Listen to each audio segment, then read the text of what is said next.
because we want to see that you know how to actually use scientific notation when adding or subtracting.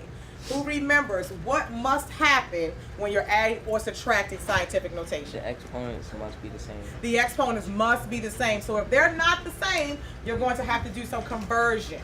I've been teaching for 18 years now. I started teaching in Baltimore City, Maryland, and it started with my mother.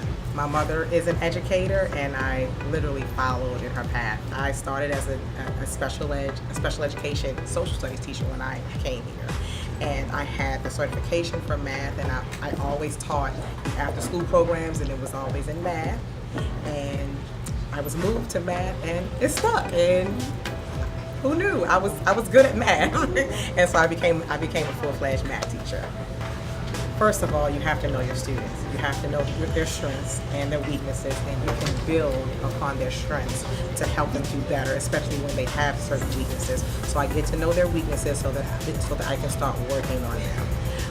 I differentiate a lot in my learning. I try to bring in other strategies. I like to bring in a lot of technology. They tend to appreciate that. And then I am also a big believer in students working together, working in groups, actually discussing the math concepts. It's hard at first in the beginning of the year to get them to work in groups.